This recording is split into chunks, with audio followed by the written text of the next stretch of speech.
I hadn't set foot in Chicago for 3 years. Standing outside St. Augustine Cathedral, watching mourners file through heavy oak doors, I knew exactly how long it had been. 3 years, 2 months, and 16 days since the fight that severed me from my twin sister. The cab driver had asked if I was okay when I gave him the address. I must have looked as hollow as I felt. My reflection in his rearview mirror showed a stranger with blonde hair, pulled back too tight. Blue eyes rimmed red from crying on the flight from Prague. 28 years old, and I'd just lost the only person who shared my face, my DNA, half my childhood memories. Natalie was dead. Car accident, they said. The words in the email from her neighbor felt clinical, detached. Your sister passed away in a single-vehicle collision on Lakeshore Drive. Funeral services Friday at 2. I should have been here sooner. Should have answered her calls 6 months ago. Should have forgiven her for falling in love with a man whose world I couldn't stomach. But pride is a poison that works slowly, and now I'd never get the chance to tell her I was sorry. The cathedral steps were crowded with people I didn't recognize. Expensive suits, designer dresses, the kind of polished crowd that didn't belong at the funeral of a woman who used to steal my clothes and eat cereal straight from the box. These weren't Natalie's people. At least, not the Natalie I remembered. I pushed through the entrance. Late because my connecting flight had been delayed. The service had already started. A priest's voice echoed through the vaulted space. But I couldn't focus on his words. My eyes locked on the casket at the front, draped in white lilies. She was in there, my mirror image, forever still. Then I felt it, the weight of attention shifting like a physical force. Heads turned.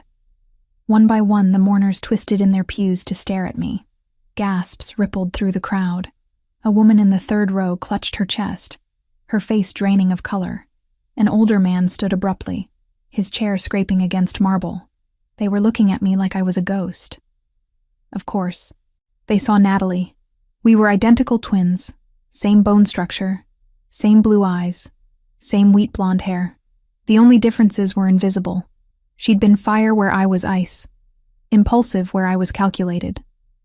Our parents had trained us both, passed down their skills in observation, languages, survival, but Natalie had wanted freedom from that legacy.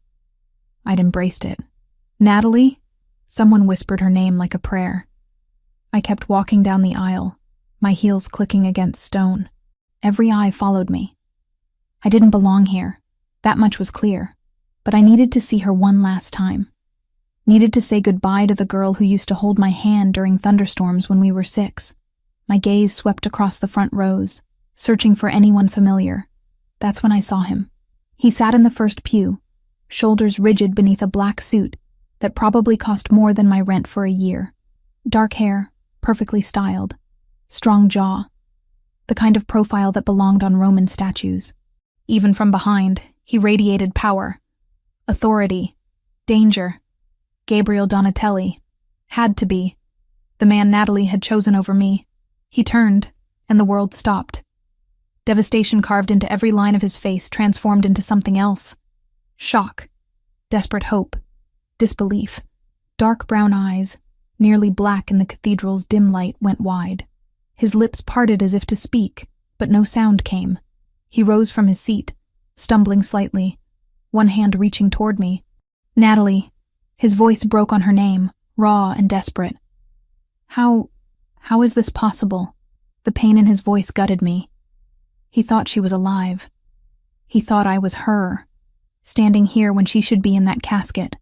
Everyone in the cathedral held their breath, waiting for the impossible. I stopped 3 feet away from him, close enough to see his hand trembling as it reached for me. Close enough to see tears gathering in his eyes. Close enough to watch hope and grief war across his features. I'm not Natalie, I said quietly, my voice steady despite the chaos. I'm her sister. Her twin sister. The words hit him like a physical blow.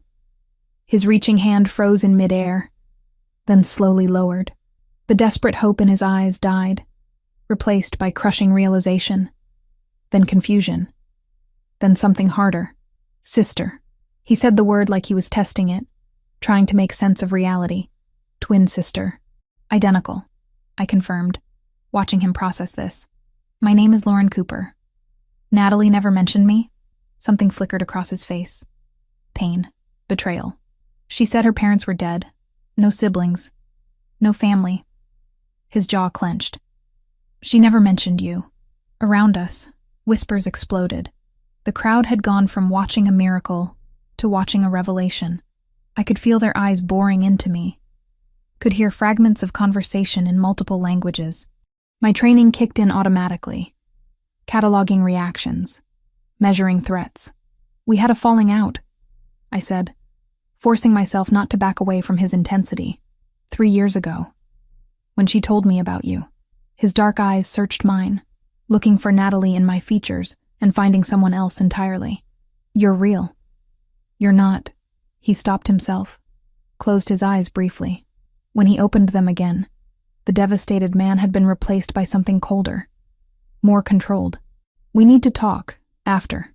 I came for my sister's funeral, not after, he repeated, and it wasn't a request. He pulled a card from his jacket pocket and pressed it into my hand. 1 hour. The address is on there. Come alone, or don't come at all. He turned back to the service before I could respond, sitting down with rigid control, but I'd seen his hands. They were shaking. I forced myself to look away, to focus on the casket, made it to the 3rd row before my legs threatened to give out. Slid into an empty space beside an elderly woman who crossed herself and muttered something in Italian. The priest continued speaking, but I caught fragments of whispered conversations around me, phrases in English, Italian, languages I recognized from my work as a translator. Does he know about the twin? How did she hide this? Look at his face. He's destroyed all over again. I studied the mourners while pretending to listen to the eulogy. There were too many of them, first of all. Natalie had been a free spirit, a photographer who traveled light and kept few friends, yet the cathedral was packed.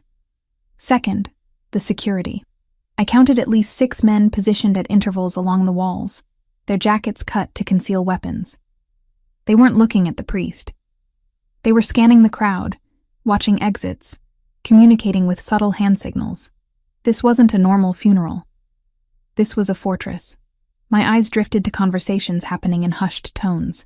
A man in the 5th row was speaking rapid Italian to his companion, and I caught the words accident and Albanese and too convenient. Albanian. That sent ice through my veins. The Balkan mafias were notoriously brutal. If they were involved in Natalie's death, then this wasn't an accident at all. I leaned forward, straining to hear more.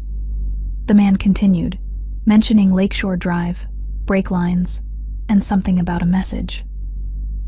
My translator's brain assembled the pieces automatically. They were discussing sabotage, murder. Someone had killed my sister. The service ended in a blur.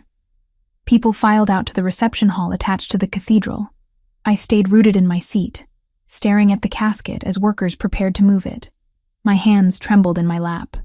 I'd suspected something was wrong from the moment I read that email. Natalie was an excellent driver, paranoid about maintenance after our father had drilled vehicle safety into us as kids. A single vehicle collision on a straight stretch of road? It didn't add up. Miss Cooper? I turned to find an older man with silver hair standing in the aisle. His movements were careful, respectful, but his eyes held warning. I'm Franco Rinaldi. I handle security for the Donatelli family. The Mafia family, you mean? Mr. Donatelli would like to speak with you, privately, away from here. His tone was gentle but firm. Please, for your own safety. My safety? You look exactly like a woman who was murdered 3 days ago. There are people in this church who might not immediately understand you're not her. People who might see you as a threat, or an opportunity, or... He paused. Please come with me. Mr. Donatelli is waiting. I looked back at Natalie's casket one last time, then at the card Gabriel had given me. Just an address. No name, no business. The kind of place that didn't advertise. I'll follow you in my own car, I said. I'm not getting into a vehicle with people I don't know. Franco's mouth twitched in what might have been approval. Smart. The address is the reception venue. Many people will be there. You won't be alone with him. I stood, grabbed my purse, and followed Franco toward a side exit. As we passed through the doorway, I glanced back one more time. Gabriel stood by the casket, one hand resting on the white wood, his head bowed. Even from a distance, I could see his shoulders shaking. He'd loved her. Really loved her. And I'd just shattered whatever fragile hope my appearance had given him. I walked out into cold Chicago air, following Franco to a waiting car. My sister deserved the truth about her death. And if that meant walking into the world that had killed her, then that's exactly what I'd do, even if it destroyed me in the process. The reception was held in a private room that screamed old money and older secrets. Crystal chandeliers cast fractured light across marble floors. Waitstaff moved between clusters of mourners, offering champagne and whispered condolences. I accepted a glass I had no intention of drinking and positioned myself near a window. Black cars lined the curb, expensive ones. Drivers stood at attention, hands folded, eyes alert. This wasn't just wealth on display. This was power. I stayed on the periphery, listening. People talked more freely when they thought you weren't paying attention. My father had taught me that. Listen first. Act later. You look just like her. A woman's voice, soft and sad. I turned to find someone around Natalie's age, with kind eyes and a tissue clutched in her hand. I'm sorry. I'm Rachel. I worked with Natalie at the gallery downtown. Gallery. That was new. She never mentioned working at a gallery. She started about 8 months ago. Photography exhibits mostly. Rachel's smile trembled. She talked about you once. Said she had a sister she missed. The words hit harder than they should have. She said that? Not in detail. Natalie was private, but I could tell it hurt her. Whatever happened between you two. Rachel glanced around nervously. She was scared the last few weeks. Jumpy. Kept checking her phone, looking over her shoulder. Did you tell the police? The police? Rachel's laugh held no humor. Gabriel Donatelli owns half this city. The police don't ask questions he doesn't want answered. Before I could respond, the room shifted. Conversations quieted. Heads turned. Gabriel had arrived, and he brought the temperature down with him. He moved through the crowd like a knife through water, people parting instinctively. Franco walked 2 steps behind. Gabriel's gaze found mine across the space, and he gave a subtle nod toward a door on the far side. I should go, Rachel said quickly. Be careful, okay? She disappeared before I could thank her. I made my way to the indicated door, acutely aware of the attention I drew. Being Natalie's ghost was exhausting. The door led to a smaller room, intimate and windowless. Gabriel stood with his back to me, staring at a painting. Franco flanked the entrance like a sentry. Close the door, Gabriel said without turning around. I did. The sound of the lock clicking felt ominous. You wanted to talk, I said, refusing to show nervousness. So talk. He turned slowly, and the grief I'd seen in the cathedral had been replaced by something harder. Controlled. You said you believe Natalie was murdered. Why? Because she was an excellent driver who maintained her vehicle obsessively.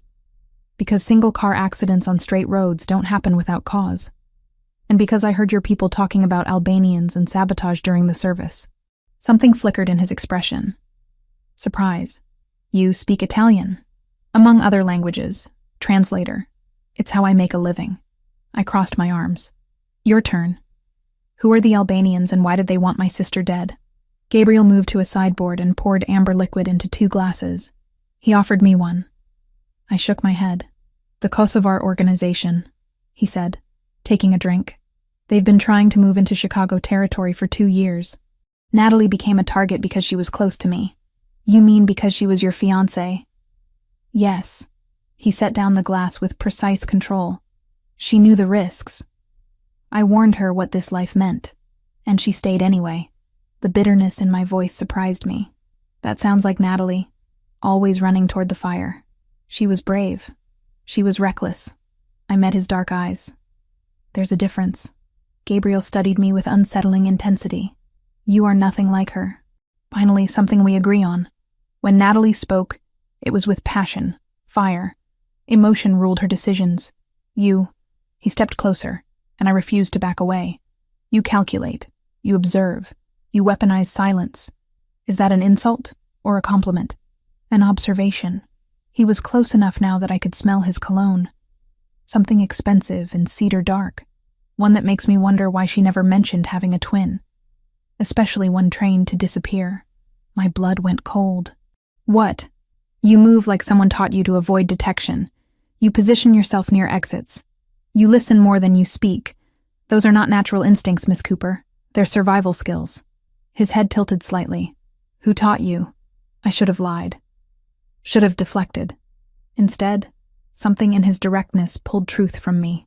Our parents. Before they died. And what were your parents? Careful. The corner of his mouth twitched. Almost a smile. I could have you investigated. Find out everything about you in 24 hours. Then why ask? Because I want to hear it from you. We stared at each other, locked in some unspoken battle of wills. Finally, I exhaled. They fled Russia in the 90s, started over here, taught us to protect ourselves, to leave no traces, to survive in a world that didn't forgive mistakes. Natalie rejected it. I embraced it. That's why she couldn't find you, Gabriel said, understanding dawning. She tried. Hired investigators. They found nothing. Because I didn't want to be found. The admission tasted like ash. I was angry, stubborn, and instead, you lost her. The words gutted me. I turned away, blinking back tears I refused to let fall. Are you trying to hurt me? Or does it come naturally? I'm trying to understand. His voice softened marginally. Natalie never spoke of you, yet she kept a photograph. One picture, hidden in her jewelry box. 2 blonde girls, maybe 6 years old, holding hands. I found it after she died. My breath caught. Halloween, dressed as matching princesses. Our mother had taken it the week before everything changed. She kept that? My voice cracked despite my best efforts. She did. Gabriel moved to stand beside me, not touching but present, which tells me that whatever happened between you, she never stopped loving you. And that you didn't come here just for answers. Of course I did. She was my sister. Then help me find who killed her. I turned to face him. You already know who killed her. The Albanians. I know who gave the order. I don't know who executed it, who tampered with her car, who watched her die. His jaw clenched. And I need to know before I can act. Act, I repeated. You mean retaliate. I mean justice. Your version of justice likely involves body bags and unmarked graves. He didn't deny it. Does that bother you? It should have. Normal people were bothered by violence, by vengeance, by the kind of justice that happened in shadows. But I wasn't normal. I'd been raised by people who understood that some threats required permanent solutions. No, I admitted quietly. It doesn't. Gabriel's expression shifted, something almost like respect crossing his features. Then work with me. Your skills, my resources. We find the truth together. And then what? I go back to my life and pretend this never happened? If you're smart, yes. I laughed, the sound harsh. I stopped being smart the moment I got on that plane to Chicago. Miss Cooper. Franco spoke from the doorway, his tone urgent. We have a situation. Gabriel's posture changed instantly, becoming something dangerous. What kind of situation? The kind that followed her here. My stomach dropped. What? Franco pulled out a phone, showed us security footage. Black sedan parked across from my hotel. 2 men visible inside, faces obscured. The timestamp showed them arriving 10 minutes after I'd checked in this morning. Albanian? Gabriel asked. Most likely. They've been stationary for hours. I processed this information with forced calm. They followed me from the airport. Or they've been monitoring the funeral. Gabriel countered, waiting to see if anyone unexpected showed up.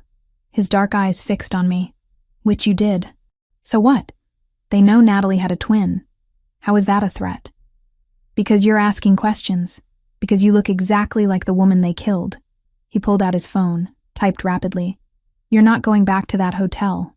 Excuse me? Franco, take her to the house. North property, full security detail. I am not going anywhere with you, I said firmly. I can handle myself. Against trained killers? With what? Sharp words and careful observation? His tone turned sharp. This is not negotiable, Miss Cooper.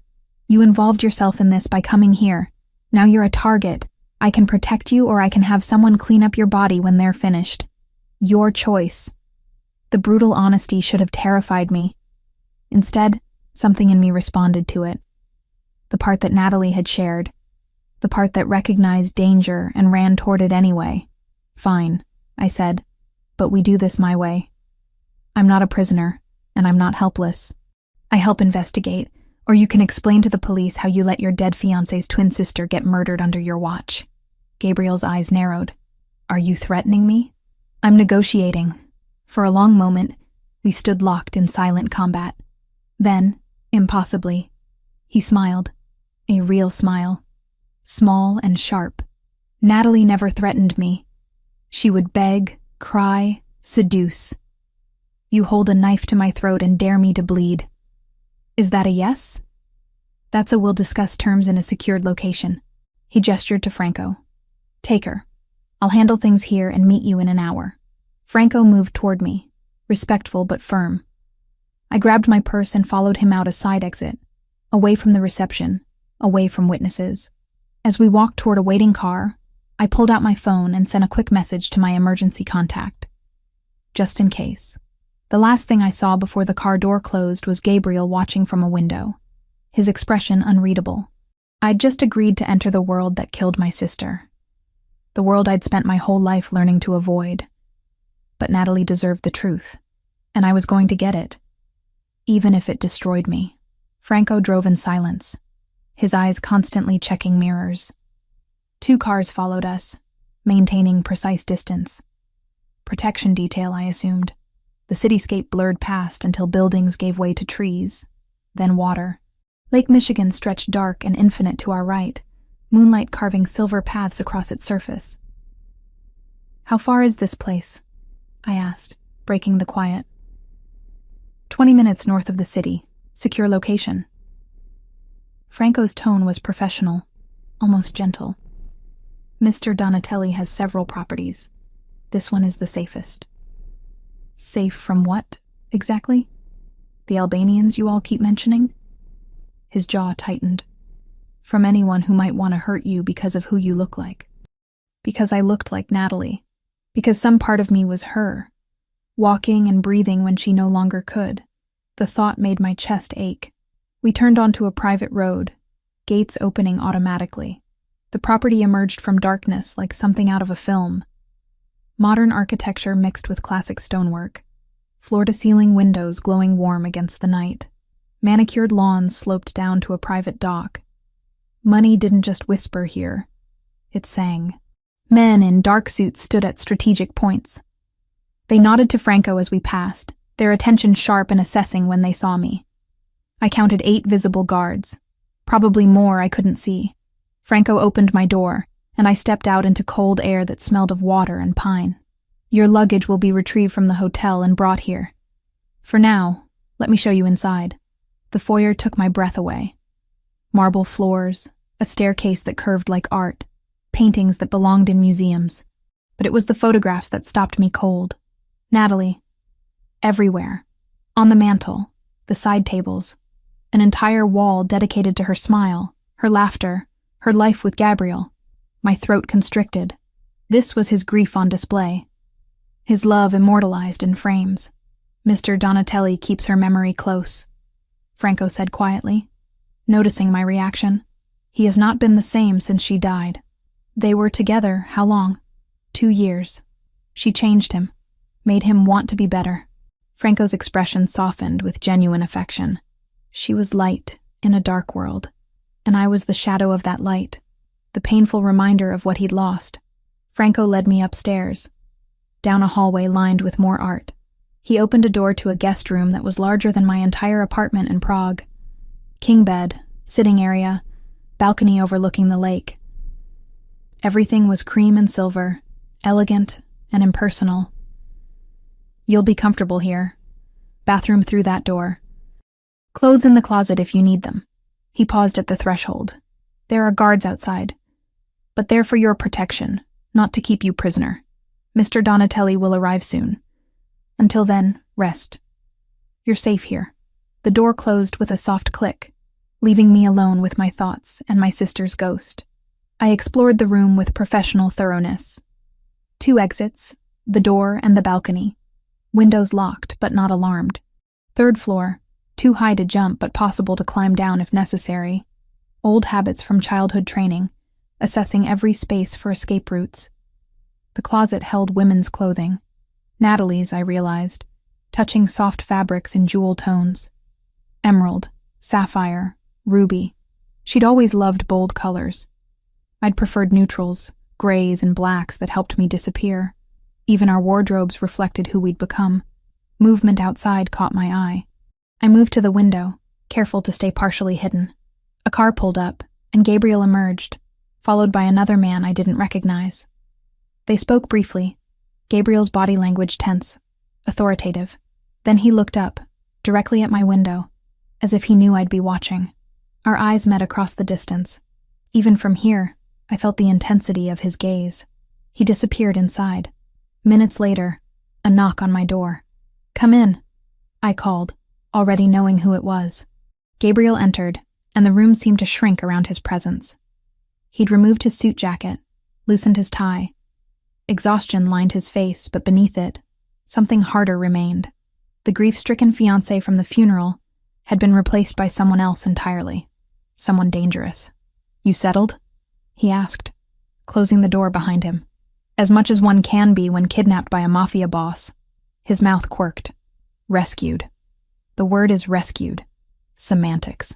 He moved to the window, looked out at the dark water. This was Natalie's favorite room. She'd spend hours on that balcony, photographing the lake at different times of day. The information hurt. "You brought me to her room? It's the safest one. Best sightlines, reinforced walls, direct access to security." He turned to face me, though I suppose that wasn't the only reason. What was the other reason? Maybe I wanted to see if you'd react the same way she did. If you'd stand at that window and see what she saw. His dark eyes searched mine. But you don't. You cataloged exits, assessed threats, calculated risk. Even in grief, you're a survivor first. Is that criticism? It's admiration. He crossed to a dresser, opened a drawer, and pulled out a leather journal. I found this after the funeral, hidden in Natalie's things at the gallery. The police report on her accident is cursory at best. But this tells a different story. He handed me the journal. Natalie's handwriting covered the pages, familiar loops and curves that made my heart clench. I forced myself to focus on the words. Dates, times, descriptions of men following her, license plates, notes about conversations she'd overheard. My sister had been investigating something, documenting it with the same thoroughness our father had taught us. She was tracking the Albanians, I said, flipping through pages, trying to identify who was giving orders, who was making moves. Without telling me, Gabriel's voice held pain and anger in equal measure. She knew I would have stopped her, protected her. Instead, she played detective and got herself killed. She was trying to help you. She was trying to prove something. He moved closer, looking over my shoulder at the journal. Natalie always felt like she didn't belong in my world. Too soft, too innocent. She wanted to prove she could handle it. I found an entry dated 3 weeks before her death. The handwriting was shakier here. Urgent. She mentions a name. Silvio. Says he's been acting strange, taking calls he doesn't want overheard. Gabriel's entire body went rigid. "Show me." I pointed to the passage. Natalie had written about seeing Silvio meeting with someone at a restaurant downtown. A man she described as Albanian based on his features and language. They'd exchanged an envelope. "Silvio Moretti," Gabriel said, his voice dropping to something lethal. "My counselor. I've known him 15 years. Trusted him with everything. Natalie suspected he was working with the Albanians?" Suspected. Not confirmed, but I could see the gears turning in his mind, reassessing every interaction, every decision. If she's right, if Silvio betrayed me, then he didn't just pass information. He killed her. He gave them everything they needed to get to her. The fury in his voice was terrifying and oddly comforting. This was a man who would burn the world down for revenge. "We need proof," I said, forcing logic into the emotional storm. "Suspicion isn't enough. Proof can be extracted. Through torture. That won't hold up in any court." Who said anything about courts? Gabriel took the journal from my hands, his fingers brushing mine. The contact sent electricity up my arm. You need to understand something, Lauren. In my world, justice doesn't come from judges and juries. It comes from loyalty and consequences. If Silvio betrayed me, betrayed Natalie, he'll answer for it. Permanently. I should have been horrified, should have argued for law and order and civilized solutions. Instead, I thought about my sister, terrified and alone in those final moments. About someone tampering with her car, watching her drive away to her death. Then let's get proof, I said quietly. And when we do, you can handle it however you see fit. Gabriel studied me for a long moment, and something shifted in his expression. Understanding, maybe. Recognition that we weren't so different, he and I. Both raised in worlds where violence was currency and survival meant hard choices. A sharp sound shattered the moment, breaking glass, shouting from downstairs. Gabriel's gun was in his hand before I could process what was happening. Stay here. Lock the door. What's going on? Someone just breached the perimeter. He moved to the door, every line of his body coiled and ready for violence. Franco! The door burst open and Franco appeared, weapon drawn, blood streaming from a cut on his temple. Albanians, 3 vehicles. They rammed the gate. Gabriel's expression went cold. How many? At least a dozen. Maybe more. Gunfire erupted from somewhere below. Glass shattered. Men shouted in multiple languages. My training kicked in, overriding panic. Where's the safest location in the house? Panic room, basement level, Franco said. But we need to move now. Gabriel grabbed my hand, pulling me toward the door. His grip was firm, steady. Stay behind me. Don't stop for anything. We ran. The hallway was chaos. Smoke filled the air. Alarms shrieked. And somewhere below, men were dying. Gabriel kept my hand locked in his as we moved, Franco leading with his weapon raised. 2 of Gabriel's guards appeared from a side corridor, taking defensive positions. Cover the stairs, Gabriel ordered. No one gets past this floor. We descended a back stairwell I hadn't noticed earlier. The sounds of fighting grew more distant, contained to the front of the house. Gabriel's security was holding the line, buying us time. The basement was surprisingly modern. Concrete reinforced with steel, emergency lighting casting everything in harsh white. Franco led us to what looked like a wine cellar, but when he pressed his palm to a panel, a section of wall slid open. The panic room was exactly what I expected. Reinforced walls, surveillance monitors showing multiple angles of the property, emergency supplies, weapons, a fortress within a fortress. How long can we stay here? I asked as Franco sealed the entrance behind us. As long as necessary, Gabriel said, moving to the monitors. His jaw clenched as he watched his men engage the attackers. Though I don't plan to hide while my people fight. Your people are trained for this. You're more valuable alive than dead in some pointless shootout. His dark eyes cut to me. Pointless? Strategic, I corrected. You said yourself this is about loyalty and consequences. Getting yourself killed before you can deliver those consequences would be pointless. Franco made a sound that might have been a suppressed laugh. She has a point, boss. Gabriel's expression remained hard, but he turned back to the monitors. I watched over his shoulder as the battle unfolded in grainy black and white.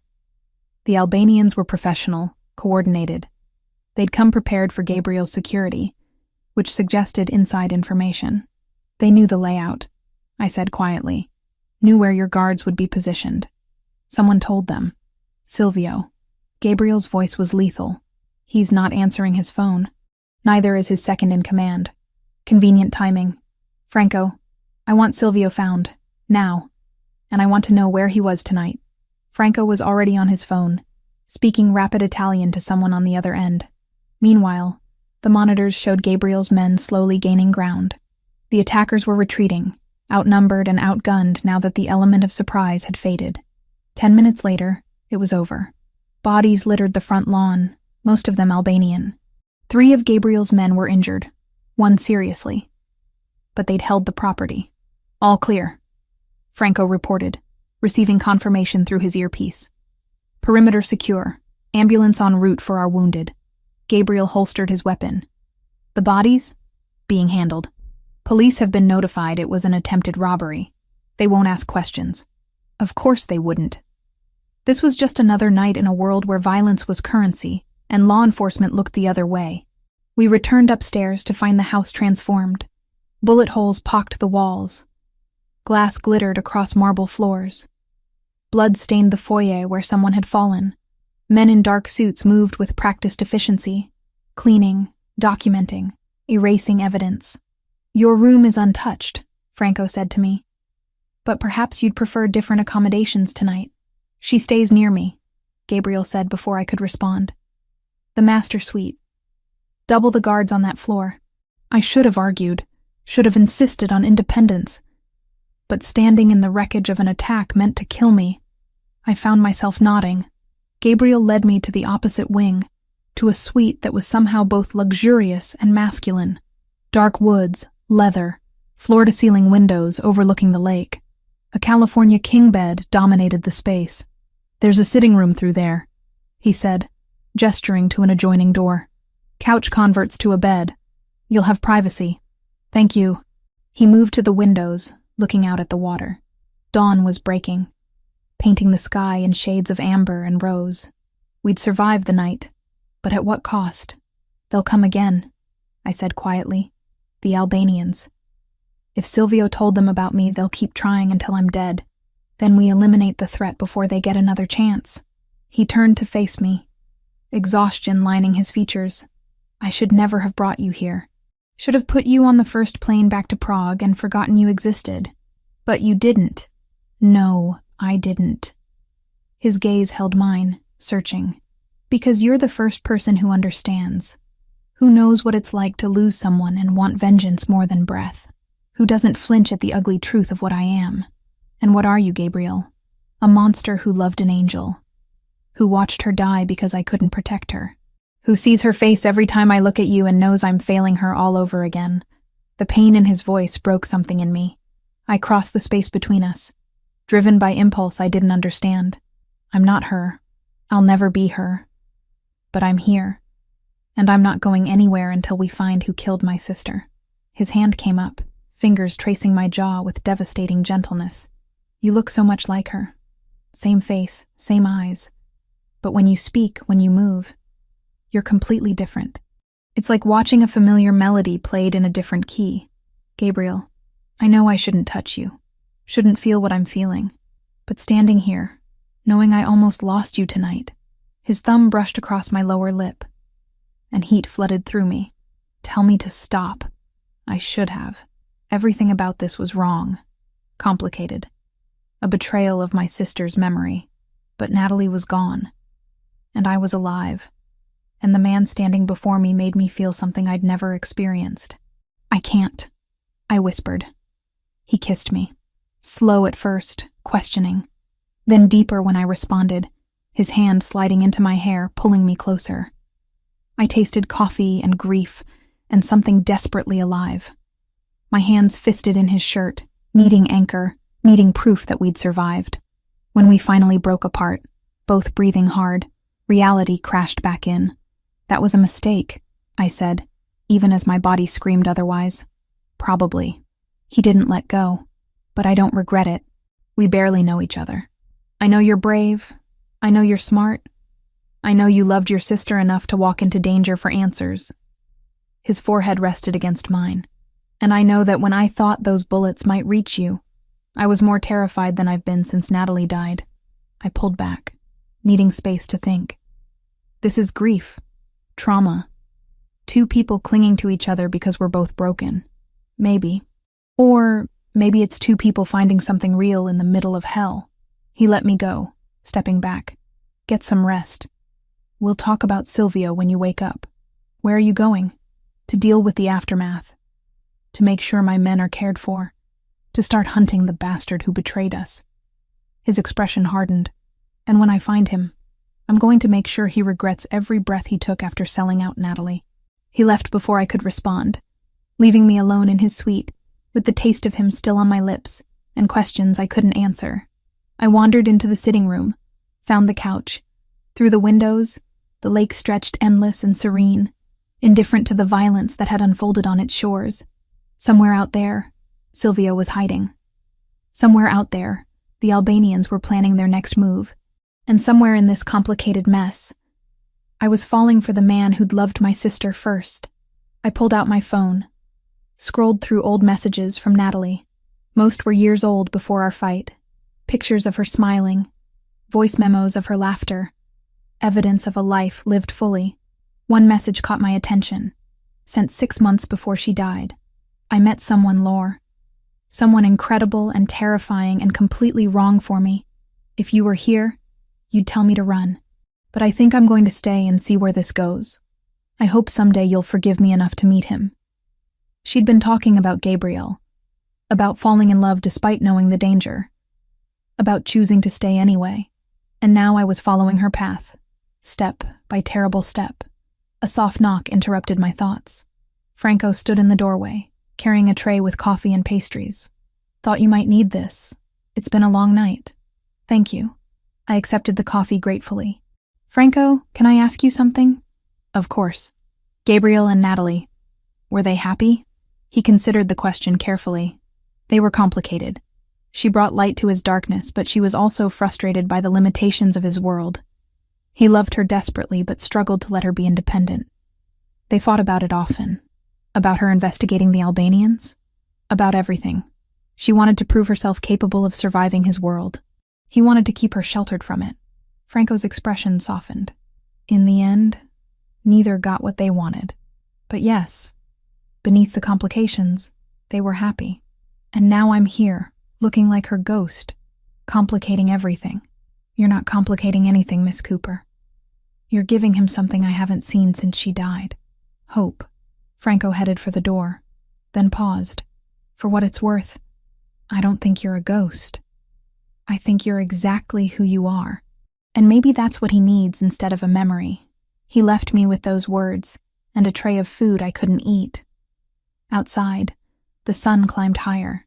I'd come to Chicago for answers about Natalie's death. Instead, I'd found myself tangled in the same dangerous web that had killed her. And worse, I was starting to understand why she'd stayed. I woke to the sound of raised voices. For a disoriented moment, I forgot where I was. Then reality crashed back. Gabriel's house. The attack. The kiss that shouldn't have happened. I checked my phone. 2 p.m. I'd slept for hours. The voices were coming from downstairs. I recognized Gabriel's tone. Controlled fury barely leashed. I moved to the door, cracked it open enough to hear. I don't care what excuse he gives. Gabriel's voice carried up the stairwell. Silvio knew about the attack. His phone records show calls to known Albanian operatives. Boss, he's asking to meet. Says he can explain everything. That was Franco, measured and careful. It's a trap. Probably. But he claims he has proof the Albanians are planning something bigger. Silence stretched. Then Gabriel spoke. His voice colder than I'd ever heard it. Set it up. Neutral location. Full security. And Franco? Whatever happens, Silvio doesn't walk away. I dressed quickly in clothes from the closet. Black jeans that fit surprisingly well. A charcoal sweater. Natalie's clothes, I realized. We'd always been the same size. Gabriel was in his office when I found him, standing at the window with his back to the door. He didn't turn when I entered, but his shoulders tensed. You heard, he said. Statement, not question. Hard not to. You weren't exactly quiet. I wasn't trying to be.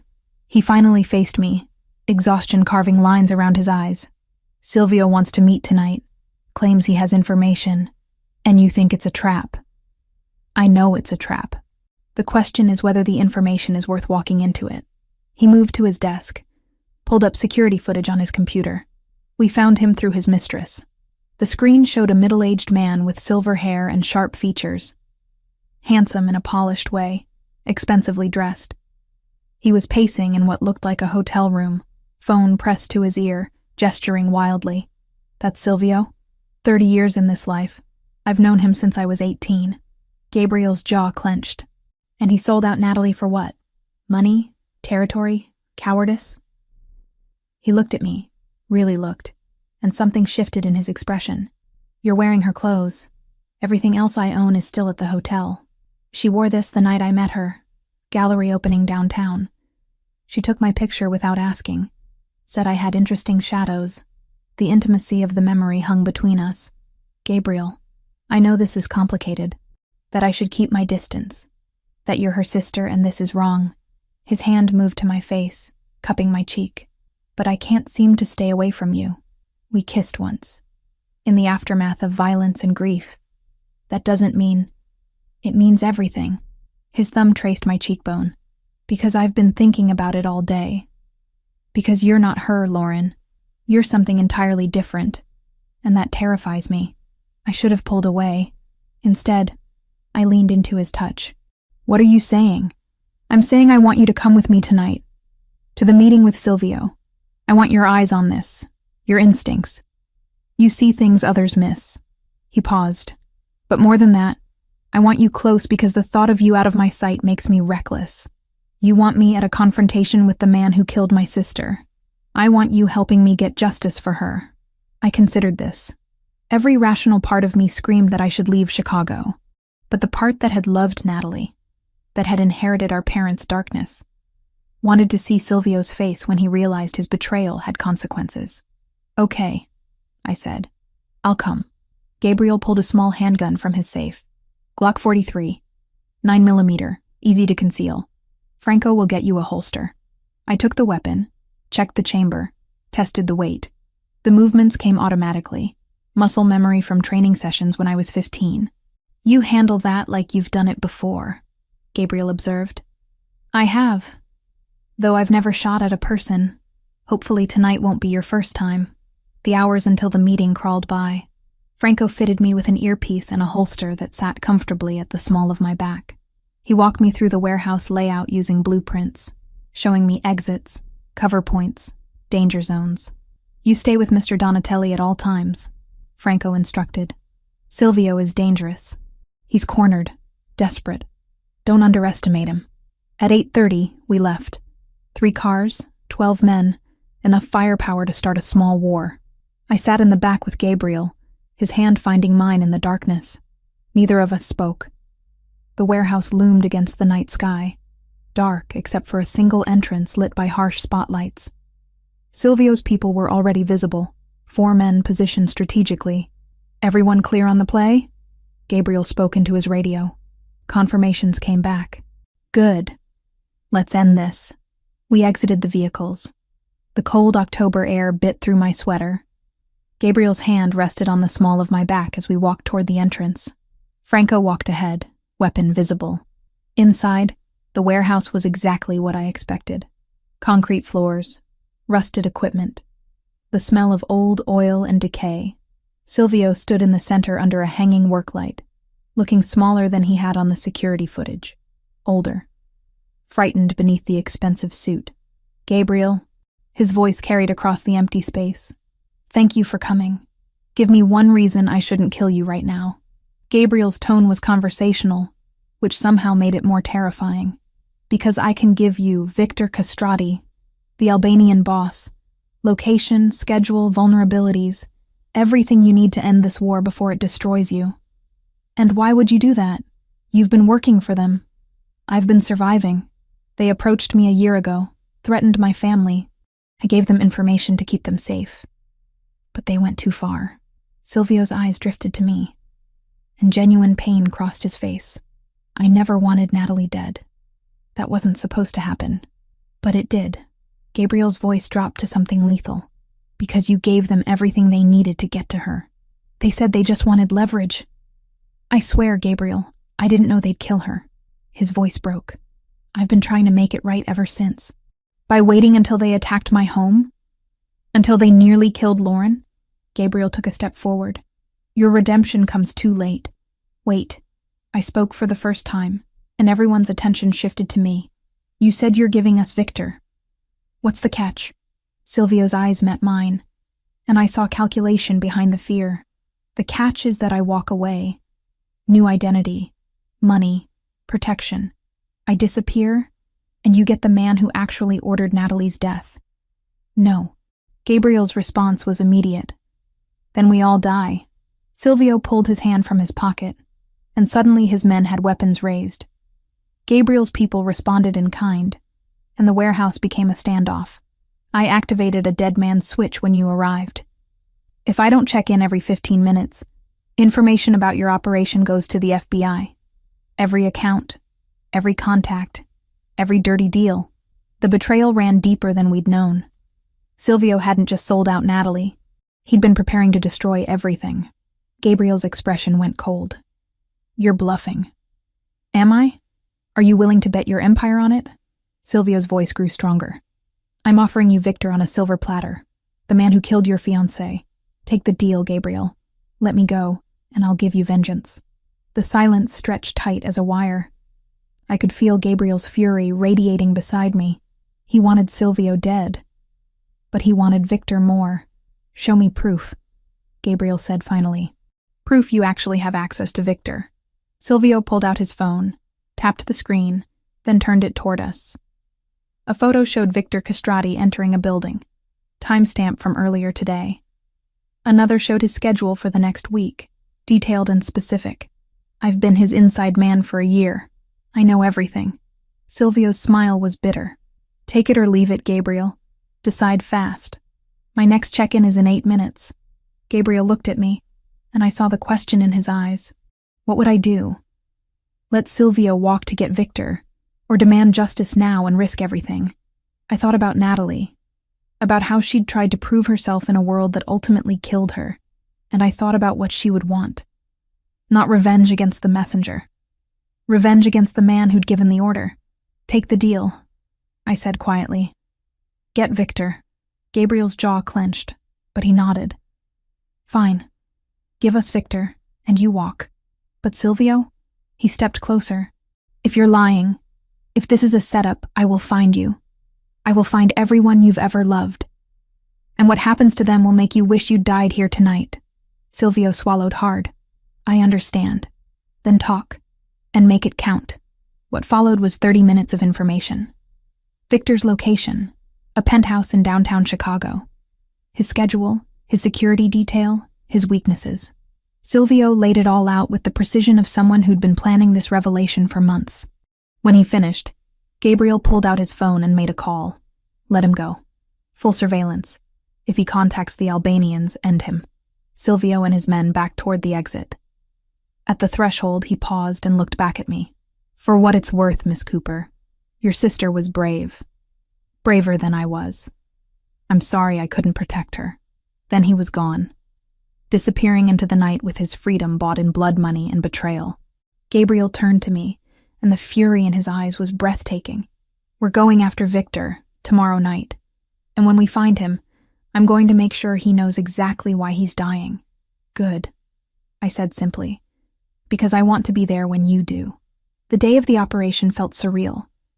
Gabriel's people moved through the house like shadows, assembling weapons, reviewing blueprints, communicating in coded language.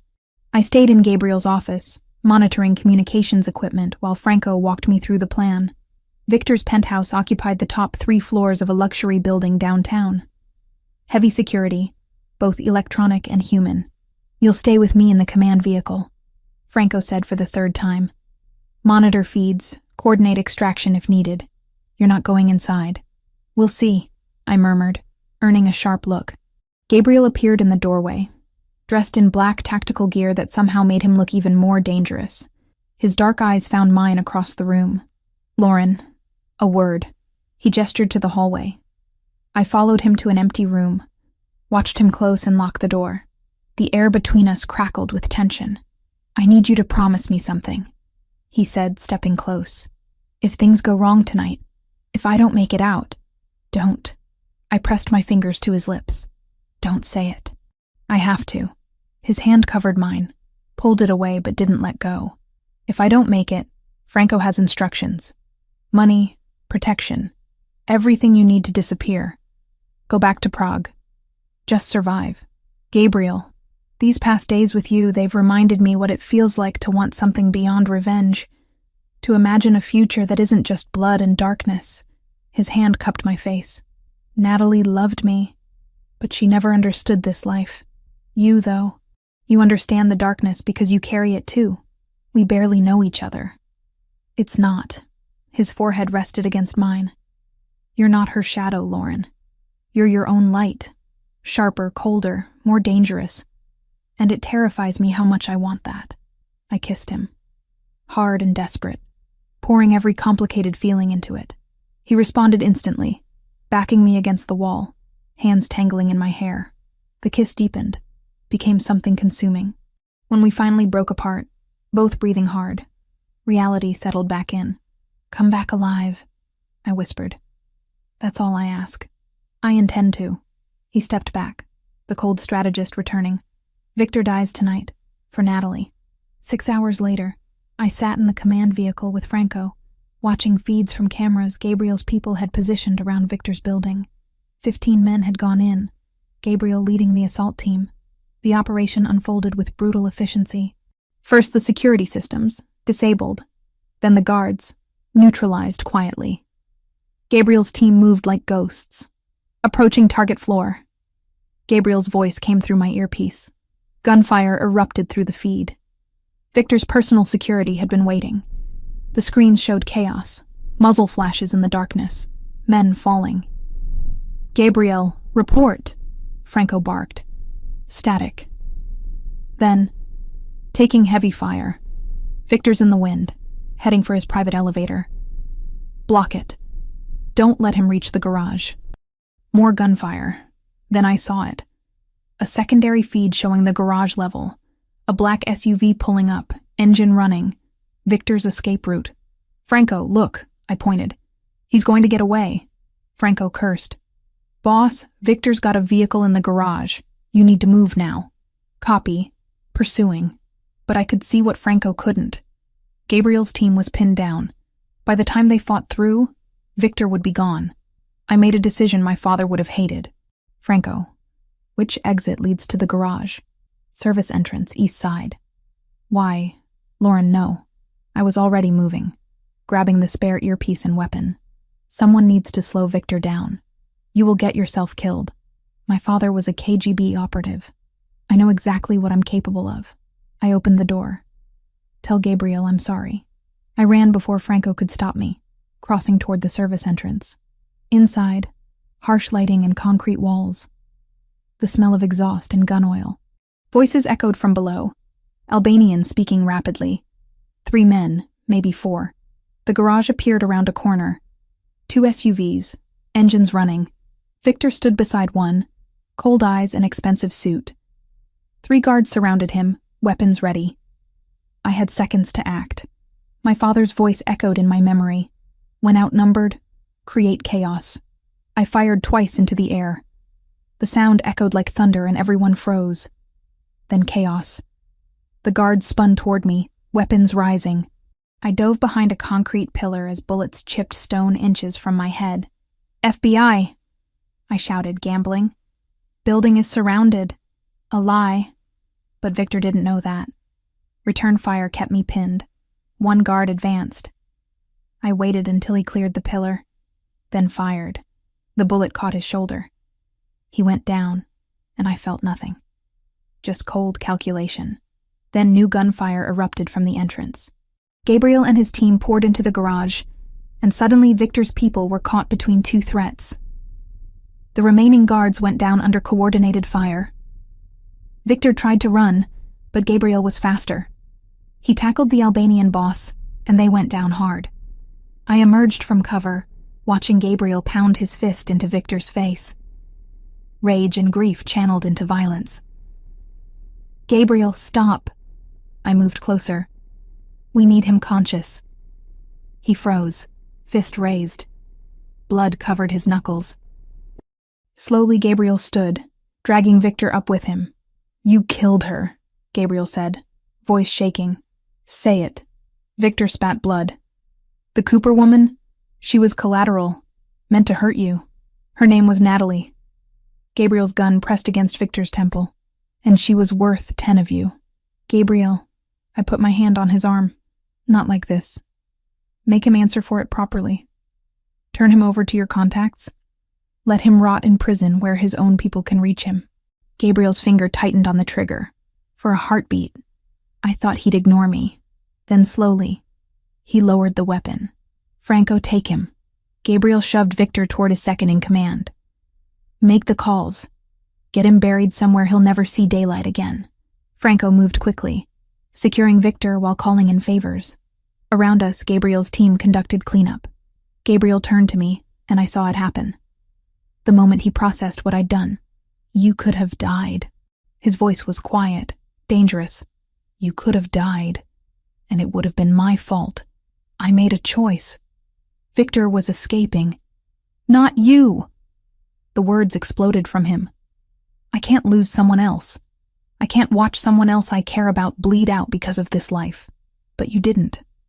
I'm fine." He pulled me against him, holding tight. "Don't do that again. Don't make me choose between revenge and keeping you safe." "Okay," I whispered. "I promise." We stood like that while his team worked around us. Eventually, Franco approached. "Boss, we need to move. Police will be here in 10 minutes. Gabriel released me slowly. "Lauren rides with me." The drive back was silent. Gabriel's hand found mine in the darkness, trembling. Not from fear. From the aftermath of violence. From nearly losing control. From having to choose. Back at the house, his people melted away. Gabriel led me upstairs to his suite, into the bathroom where he turned on the shower and just stood there, staring at nothing. "Let me help," I said quietly. I helped him remove the gear, the weapons, the vest. Beneath it all, bruises were already forming. A graze on his ribs where a bullet had come too close. "This needs cleaning," I said. "It's fine." "It's not fine. Sit down." He obeyed. I found a first aid kit, cleaned the graze with careful efficiency. My hands didn't shake. "That would come later. You're good at this," Gabriel observed. "I've had practice." "Your parents really were operatives." "Yes, they taught us everything. How to survive, how to disappear, how to do what's necessary." I taped a bandage over the wound. "How to live with the consequences of hard choices." "And can you live with what you did tonight?" I met his eyes. "I don't know yet. Ask me tomorrow." "Tomorrow." He pulled me close, buried his face in my hair. "Tomorrow we figure out what comes next. Tonight, I just need you close."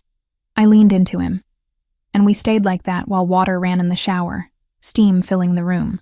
Outside, the lake was dark and peaceful. Natalie had been avenged. Victor would pay for what he'd done. But the cost was written in blood and bullets and the knowledge that I'd crossed a line tonight. And the terrifying part was that I didn't want to go back. 2 weeks after Victor's capture, I stood in my hotel room staring at a plane ticket to Prague. The room felt sterile after Gabriel's lake house, all beige walls and generic art. My luggage sat packed by the door, ready for a life I wasn't sure I wanted anymore. My phone buzzed. "Gabriel," for the third time that morning. I let it go to voicemail. We'd been dancing around the same conversation for days, both knowing we needed to talk, but neither brave enough to start. The truth was simpler and more complicated than either of us wanted to admit. I'd fallen for a man who commanded an empire built on violence. A man who'd loved my sister first. A man whose world had already taken one person I loved. I needed space to think, to breathe, to figure out who Lauren Cooper was when she wasn't running on adrenaline and grief. The knock on the door wasn't surprising. I'd known he'd come eventually. Gabriel stood in the hallway, dressed in casual clothes that somehow made him more intimidating. Dark jeans, leather jacket, that scar on his chin catching the light. He looked exhausted, haunted. "You weren't going to say goodbye," he said quietly. I didn't know what to say. "How about the truth?" He stepped inside, and I closed the door. "How about telling me you're leaving because you can't handle what we did? What I am. What this life costs. It's not that simple." "It's exactly that simple."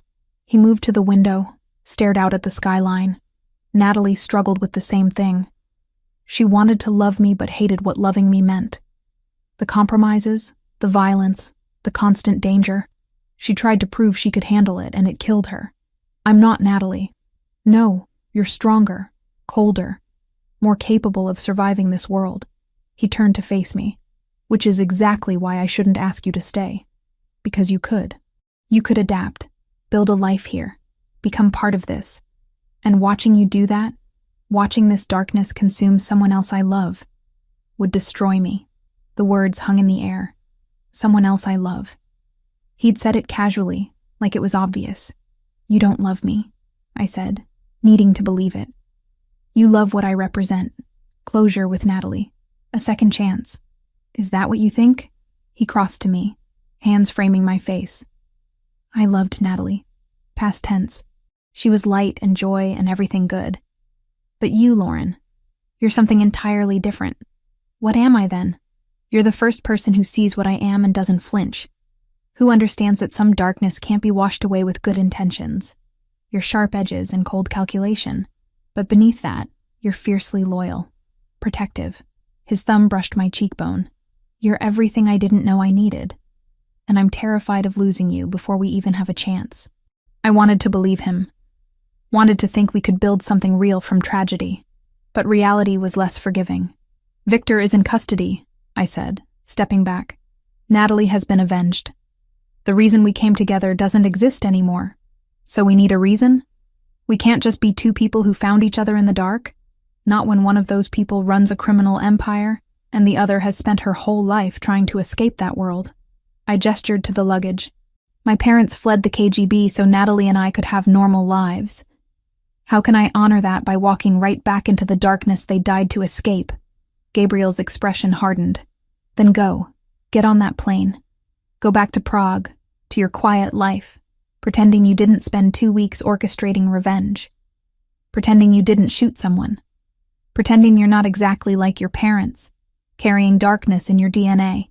The words hit like physical blows because they were true. Violence came naturally to me. The cold calculation, the strategic thinking, the ability to do what was necessary. I was my parents' daughter, and no amount of distance would change that. What are you offering? I asked quietly. If I stay, what does that life look like? Complicated. Dangerous at times. But I'm working on changing things. Transitioning legitimate operations to Franco. Creating businesses that don't require looking over our shoulders.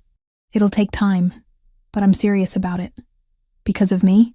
Because of us. Because I'm tired of this life. Natalie wanted me to change, but I wasn't ready. With you, he moved closer. With you, I want to be better. Not perfect, not innocent, but better. And if I can't do it, if I try to be with you and the weight breaks me, then I'll let you go. No guilt, no chains. But Lauren, his hand found mine. Don't walk away before we even try. Don't let fear of what might happen steal what we could have. I looked at our joined hands. His scarred from years of violence. Mine marked by the past 2 weeks. We were both damaged. Both carrying darkness. Maybe that was why this could work. I need conditions, I said finally. If I stay, I maintain my independence, my career, my identity. I'm not becoming someone's kept woman. I wouldn't want you to. And you follow through on the transition. Franco takes over dangerous operations within 6 months, or I'm gone. Agreed. And we visit Natalie's grave. Together. I need to talk to her. Explain this. Make peace with loving the man she loved first. Gabriel's expression softened. We can go today. The cemetery was quiet. Autumn leaves covering the ground in shades of copper and gold. Natalie's grave was in the newer section. Her headstone simple. Natalie Cooper. Beloved daughter. Sister. Fiancée. Gabriel stood beside me, his hand finding the small of my back. Support without pressure. Hi, Nat, I said quietly. I'm sorry I wasn't here sooner. Sorry for 3 years of silence, for letting pride keep us apart. Wind rustled through nearby trees. I met him. Gabriel. The man you loved. I glanced at him. You were right. He's worth the risk. Worth the complications. I didn't understand that before, but I do now. I loved her, Gabriel said, speaking to the stone. But I wasn't good enough for her. Wasn't ready to be what she needed. I failed her and I'm sorry. Tears tracked down my face. I'm going to try, Nat. To be with him. I need you to be okay with that. I need to believe you'd understand. The wind picked up, and somewhere a bird called. It felt like permission. Gabriel pulled me against his side. She'd want you happy. She'd want both of us to find something good from all this pain. You think so? I know so. Natalie was many things, but she wasn't vindictive. She loved you. That doesn't stop just because she's gone. We stood there for long minutes. Finally, I placed flowers on the grave, white lilies like the ones at her funeral. I'll come back, I promised. I'll tell you how it goes. You won't be forgotten, Nat. Not by me, not by him. You'll always be part of our story. As we walked back to the car, Gabriel's arm around my shoulders, I felt something shift. Acceptance. The past couldn't be changed. Natalie was gone, and two people who'd found each other through tragedy were choosing to see if love could grow in darkness. Where to? Gabriel asked as we reached the car. I looked back at Natalie's grave one last time, then at the man beside me. Home, I said simply. Take me home. He understood. Not my hotel, not Prague. Home to the lake house, to the life we were choosing to build together. The drive back was quiet, comfortable. Gabriel's hand found mine across the console, and I didn't pull away. This was my choice, my risk, my leap into the unknown. And for the first time since arriving in Chicago, I felt something beyond grief and anger. I felt hope, fragile and frightening, but undeniably real. The lake house appeared through the trees, windows glowing warm. Franco stood on the porch, but he smiled when he saw us. "Welcome back, Miss Cooper," he said. "Your room is ready. Though I suspect you'll be needing different accommodations now." "Franco," Gabriel warned, but there was no heat in it. "What?" "I'm just saying what everyone's thinking." Franco's expression turned serious. "For what it's worth, I'm glad you stayed. Boss needs someone who isn't afraid to challenge him." "That's the plan," I said. Inside, the house felt different. Less like a monument to Natalie, and more like a place that could hold new memories. Her photos were still there, still honored, but they didn't dominate.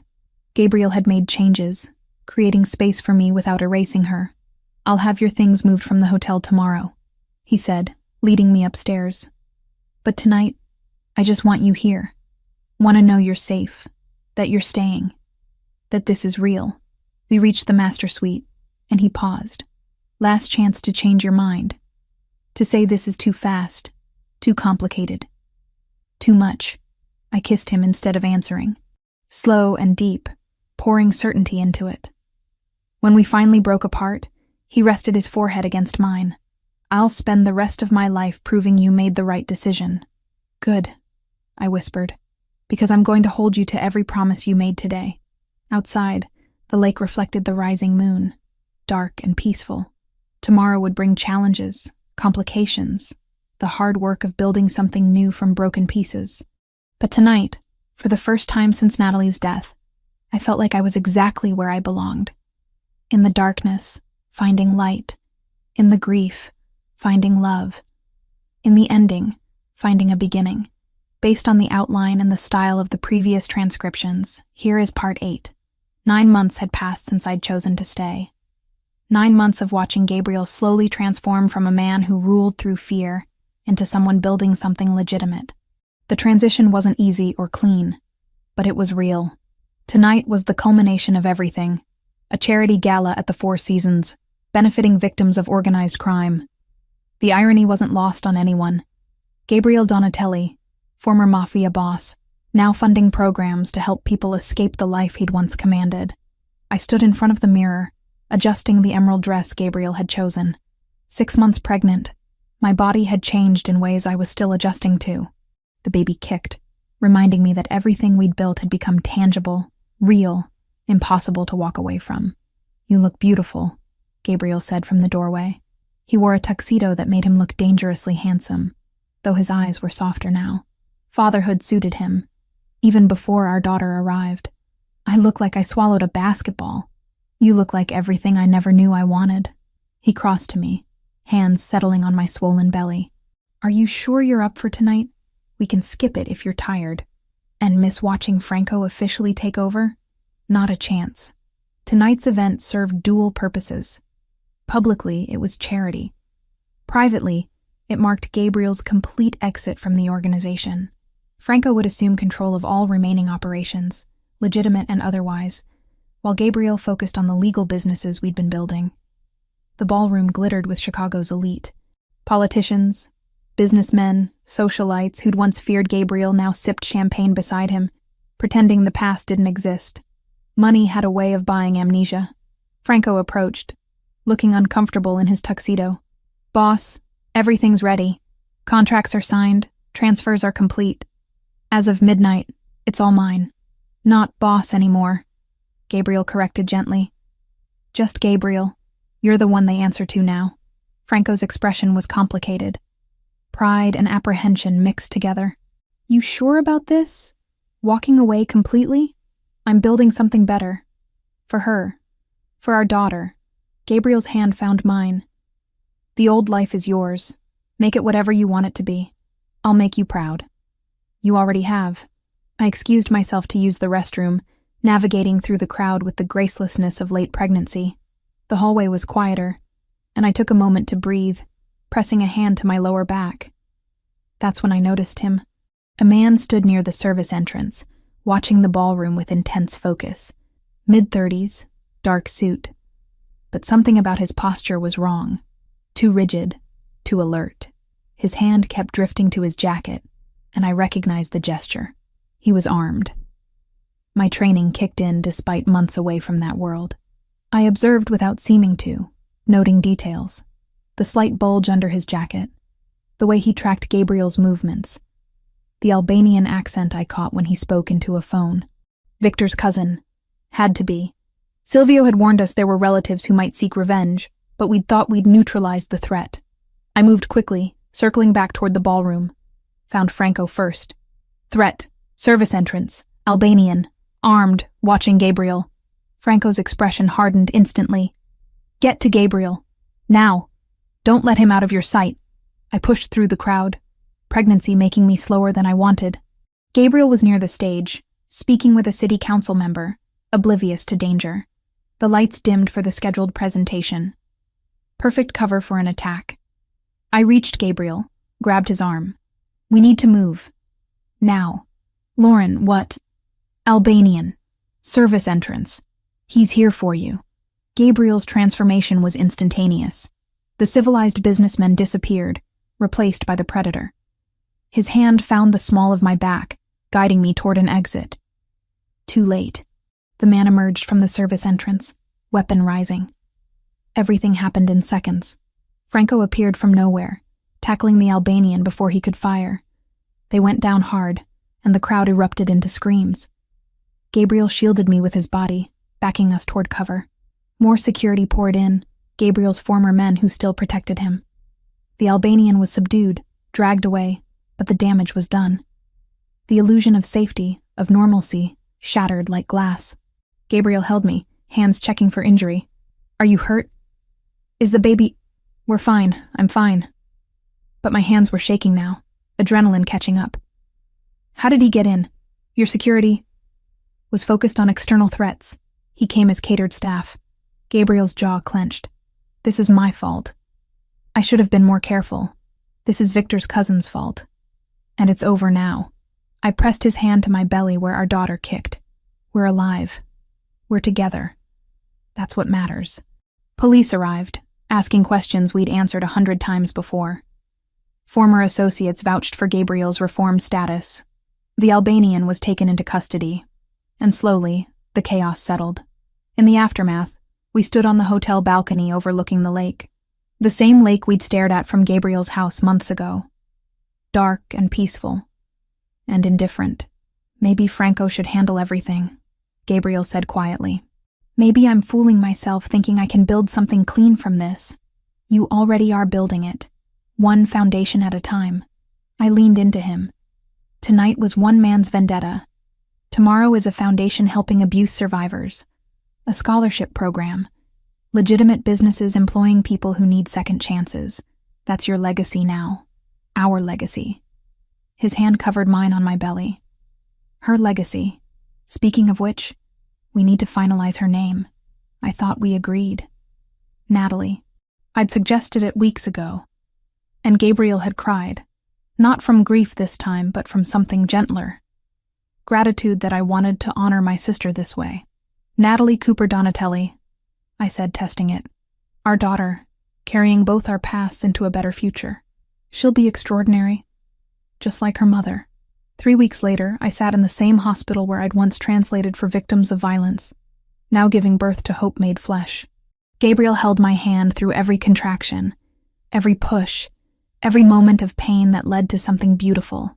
When they placed our daughter in my arms, tiny and perfect and ours, I looked at Gabriel and saw tears streaming down his face. She has your eyes, he whispered, blue like the lake, and your stubborn chin. I traced the line of her jaw. Natalie, meet your father, the man who loved your namesake and chose to become better. Meet your mother, Gabriel added, kissing my forehead. The woman who saved me when I didn't know I needed saving. Later, when visitors had gone and the room was quiet, Gabriel pulled out his phone and showed me a photo. Natalie's grave, now marked with fresh flowers and a small plaque. Aunt Natalie, it read. Forever loved, never forgotten. I went this morning, he explained. Told her about the baby, about you, about how we're trying to build something good from all the pain. What did she say? Nothing. Everything. The wind blew, and it felt like permission, like she was telling us to stop looking back and start looking forward. I held our daughter closer, breathing in her newborn scent. Forward then, toward whatever comes next. Together, always. Outside, the sun rose over Chicago, painting the sky in shades of gold and rose. A new day, a new beginning, a new life built from darkness and grief, and the stubborn choice to try. Natalie Cooper Donatelli slept peacefully in my arms, unaware that she was the bridge between past and future. The proof that sometimes the most broken people could create something whole. That love could grow in the darkest soil and bloom into something extraordinary. And somewhere, I like to think, my sister smiled.